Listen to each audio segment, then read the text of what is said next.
Je suis Thierry Jean-Claude, mémorant en droit et professeur de français. Nous sommes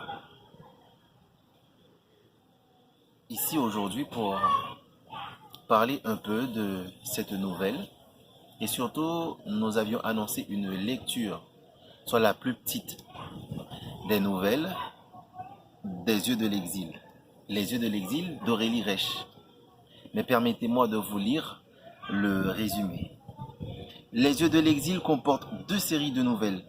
Les 6 premières ont été écrites en France au hasard des rivages méditerranéens, de villes portuaires et de rencontres avec des émigrés en transit. Errance, douleur et bonheur s'y conjuguent au détour d'une vie. Les 7 suivants, écrites de retour au Canada, peuvent se lire comme un cercle de vie. Elles portent les traces des craintes qui hantent l'être qui se construit, de la personne en devenir, de l'asphalte nord-américain au continent africain. Les mots s'étirent sur les doutes et la douleur que comporte la quête du repos. Avec une sensibilité touchante, Aurélie Reich nous conduit sur les routes de 4 continents à la découverte de multiples identités culturelles.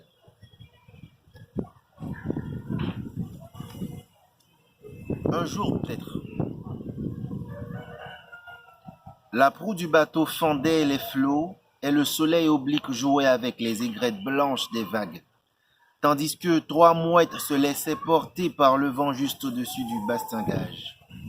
Le blanc laiteux de leurs ailes sur toile de fond turquoise. Nous faisions route vers ces îlots rocheux qui parsèment les eaux de ce côté-ci du globe.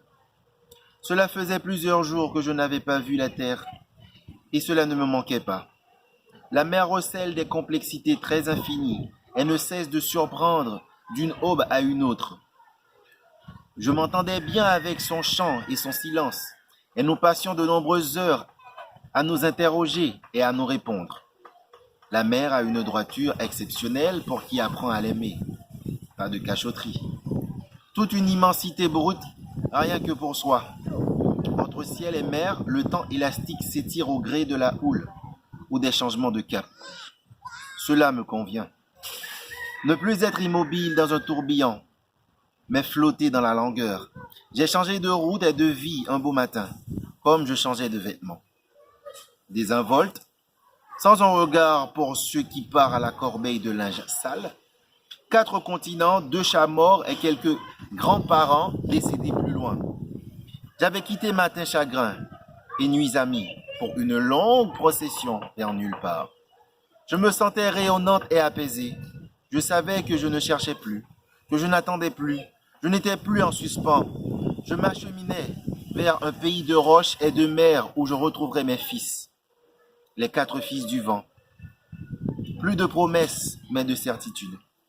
Celles qui offrent le soleil aux brumes matinales et qui accrochent des morceaux de lune aux nuages.